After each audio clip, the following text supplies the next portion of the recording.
6 number प्रश्न देखिए।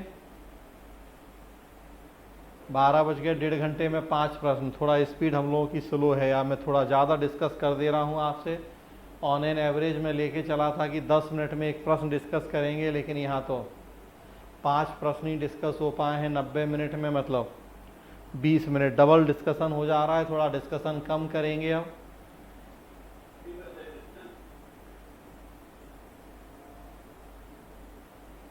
छह नंबर प्रश्न है, भारतीय संविधान के अनुच्छेद 27 की चर्चा करें। क्या यह अत्यंत विस्तृत हो चुका है? यदि हाँ तो उचित उदाहरण दें। Discuss article 27 of the Indian constitution. Is it too wide? If yes, give a suitable example.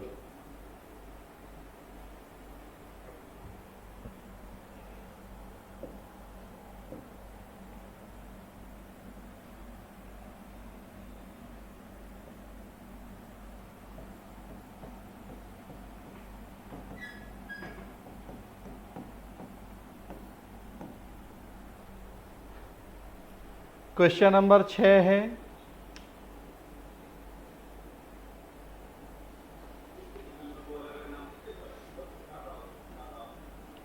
Prem Kumar ji अपना ऑडियो बंद करें, या और किसी ने भी अपना ऑडियो अगर खोल रखा है तो अपना ऑडियो बंद कर लीजिए। आपकी पर्सनल बातें बाकी लोग भी सुन रहे हैं। कुछ गोपनीय बातें होंगी तो वो लीक होने का खतरा है। आजकल देखिए आप, निजता का अधिकार बड़ा महत्वपूर्ण अधिकार हो गया है हम लोगों के देश में, और आप स्वेच्छा से ही अपनी प्राइवेसी को भंग कर रहे हैं। ये कहाँ तक जायज़ है?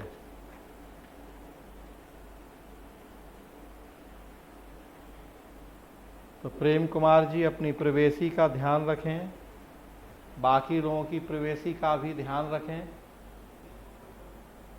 और ऑडियो बंद करें। चलिए, तो क्वेश्चन नंबर 6 है, भारतीय संविधान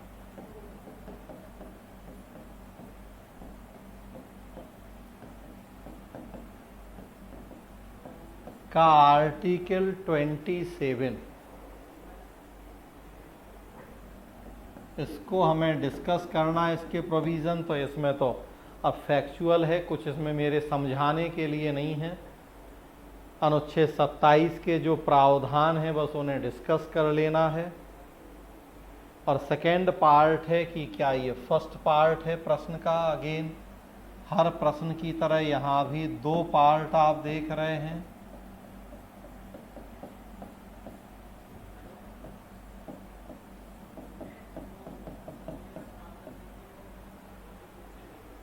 और सेकेंड पार्ट है कि क्या यह अत्यंत विस्तृत हो चुका है।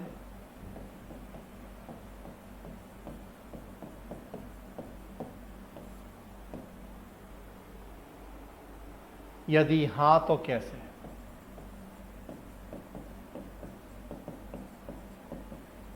जरूरी नहीं है कि यदि हाँ लिखा है तो आपको हाँ ही दिखाना है। आपकी राय पूछी जा रही है कि क्या यह अत्यंत विस्तृत हुआ है। हाँ तो कैसे, और नहीं तो भी कैसे। और जनरली इस तरह के प्रश्नों में हमें दोनों एंगल दिखाने होते हैं।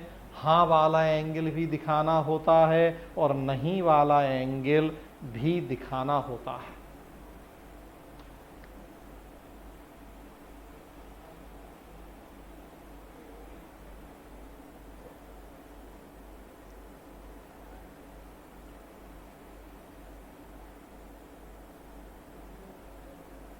तो सबसे पहले तो आर्टिकल 27,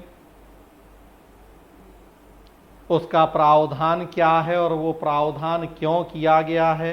किसी विशिष्ट धर्म की अभिवृद्धि के लिए करों के संदाय के बारे में स्वतंत्रता। अगर आप बेयर एक्ट देखें तो तो आर्टिकल 27 की जो भाषा है कि कोई भी व्यक्ति किसी विशिष्ट धर्म या धार्मिक संप्रदाय की उन्नति या पोषण के लिए व्यय करने हेतु कर देने के लिए बाध्य नहीं किया जाएगा।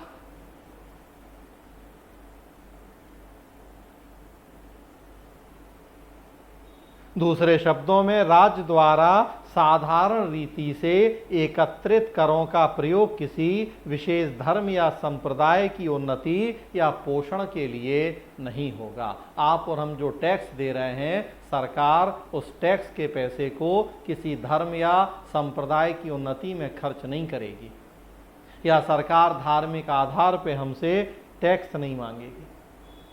धर्म निरपेक्षता या जो पंथ निरपेक्षता की भावना हमारे संविधान में है, सेक्युलरिज्म, उसको सुनिश्चित करने के लिए इस तरह का प्रावधान किया गया है। सभी धर्मों के साथ समानता का बर्ताव, बेसिकली ये जो सोच, ये कॉन्सेप्ट आया है, ये औरंगजेब या मुगल काल या कई और अवसरों पे जो हम देखते हैं, जजिया कर का कॉन्सेप्ट, वहां से ये निकला है ये भाव। हमारे संविधान निर्माताओं के मन मस्तिष्क में कहीं ना कहीं वो बैठा हुआ था डर, कि जैसा इतिहास में हुआ कि धर्म के आधार पर टैक्स लगा दिए गए, हिंदुओं पे जजिया कर लग गया। अब कहीं ऐसा नहीं हो कि आज़ादी के बाद, चूँकि पाकिस्तान तो एक अलग देश बन गया है धर्म के आधार पर, जहाँ मुस्लिम बहुसंख्यक हैं, लेकिन भारत में सभी धर्मों के लोग हैं, बहुसंख्यक हिंदू होंगे यहाँ। तो कल के दिन ऐसा नहीं हो कि हिंदू अब वो इतिहास की गलतियों को ठीक करने के लिए जैसा उनके साथ किए गए अत्याचार अब करने लगे स्वतंत्र भारत में, कि औरंगजेब ने हमारे ऊपर टैक्स लगाया था जजिया, अब हम बदला लेंगे, अब हम अल्पसंख्यकों के ऊपर टैक्स लगाएंगे। ये डर था संविधान निर्माताओं के मन में कहीं ना कहीं कि बदले की भावना से स्वतंत्र भारत में कोई इस तरह का काम ना हो। तो धार्मिक स्वतंत्रता का जो अधिकार है, भाग 25 से 28, उसकी चर्चा करें, पंथ निरपेक्षता की संकल्पना की चर्चा करें,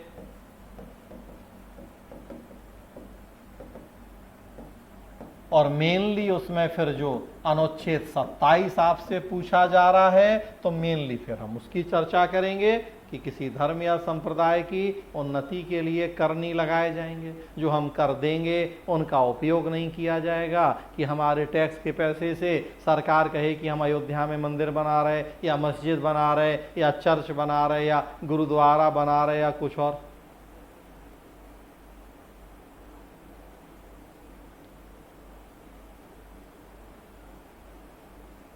तो जो आर्टिकल 27 का प्रावधान है, हमें उसकी चर्चा करनी है।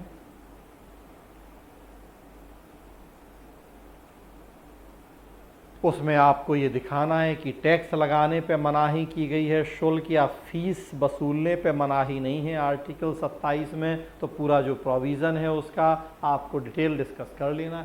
टैक्स नहीं लगाए जाएंगे, लेकिन शुल्क तो वसूले जा सकते हैं। अक्सर देखिए हम वैष्णो देवी या कहीं कहीं और मुस्लिम या सिख या ईसाई या जैन या बौद्ध जो भी धर्म हैं, संप्रदाय हैं, सबके धार्मिक स्थल हैं, कई बार हम उनकी यात्राएं करते हैं, स्वेच्छा से जो दान दक्षिणा चढ़ावा देते हैं वो तो अलग है, कई बार कुछ फीस कुछ शुल्क भी लिए जाते हैं हमसे। शुल्क पे आपत्ति नहीं है, वो मनाही नहीं है, बस सरकार की तरफ से टैक्स नहीं लगाए जाएंगे। अब वो धार्मिक स्थल, अपने धार्मिक स्थल का प्रबंधन करने के लिए, एडमिनिस्ट्रेटिव वर्क करने के लिए जो एक्सपेंडिचर हो रहे हैं, उनको भरपाई के लिए कुछ अगर शुल्क या फीस ले रहा है तो उस पर आपत्ति नहीं है। तो पूरा जो 27 का प्रोविज़न है, क्या है और क्यों है, दोनों चीज़ें डिस्कस की जाएंगी। और फिर सेकेंड पार्ट है कि क्या वर्तमान समय में ये विस्तृत हो रहा है, जो ये प्रावधान है, तो वर्तमान समय में क्या है विस्तृत हो रहा है। तो दिखा दीजिए, हज सब्सिडी वगैरह दी जाती थी, आपत्ति होती थी, उस पर समाप्त कर दी गई है हज सब्सिडी। कई लोग कहते थे कि ये भी कहीं ना कहीं है तो एक तरह से अनुच्छेद 27 का उल्लंघन ही, कि भाई सरकार टैक्स के पैसे से तो सब्सिडी दे रही है। लेकिन सरकार के अपने तर्क थे कि अगर हम हज सब्सिडी देते हैं तो 60 साल के ऊपर के जो बुजुर्ग हैं हिंदू, उन्हें धार्मिक तीर्थ यात्रा भी करवाते हैं फ्री में या कम पैसे में, या मतलब सबके रूप साथ समानता का बर्ताव है। जो भी हज सब्सिडी जैसी व्यवस्थाएं समाप्त हो गई हैं। मुस्लिम मदरसे जो केवल धार्मिक शिक्षा देते थे उनकी सहायता रोक दी गई है। तो ये सब कुछ ऐसे कदम हैं कि जिनके माध्यम से कहा जा सकता है कि थोड़ा सा विस्तार मिल रहा है इस जो ये अनुच्छेद 27 का प्रावधान है उसे। जी प्रिंस कुमार जी, वही बता रहा हूँ मैं, हज सब्सिडी का उदाहरण दे रहा हूँ मैं। मदरसों में जहाँ धार्मिक शिक्षा है उन्हें सरकारी सहायता रोकी गई है, तो वही एग्जाम्पल ही तो दे रहा हूँ मैं आपको। तो उन सब की थोड़ा सा आपको फिर यहाँ चर्चा कर लेनी है जो कि विस्तृत हुआ है तो कैसे, प्लस साथ साथ आप ये भी दिखा दें, अगेन वही शिक्षा, साक्षरता, जागरूकता, मीडिया की भूमिका, सोशल मीडिया की भूमिका, उन सब की वजह से भी कहीं ना कहीं सरकारों के ऊपर दबाव पड़े हैं कि वो जनता के टैक्स के पैसे को कहीं भी ऐसे धार्मिक विकास या उन्नयन के लिए खर्च नहीं करें।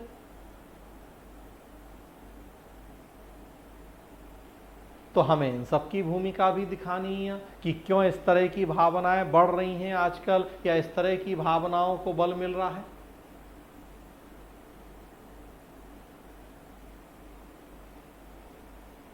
और लास्ट में बस फिर कंक्लूड कर दें, सर्वधर्म समभाव, पंथ निरपेक्षता, सबको साथ लेके चलने की भावना, सहिष्णुता, इन सब मूल्यों की चर्चा करते हुए विविधतापूर्ण समाज में जब तक इस तरह के मूल्य नहीं होंगे, सहिष्णुता नहीं होगी, सर्वधर्म समभाव नहीं होगा, एम्पैथी सिंपैथी जैसी भावनाएं नहीं होंगी, तब तक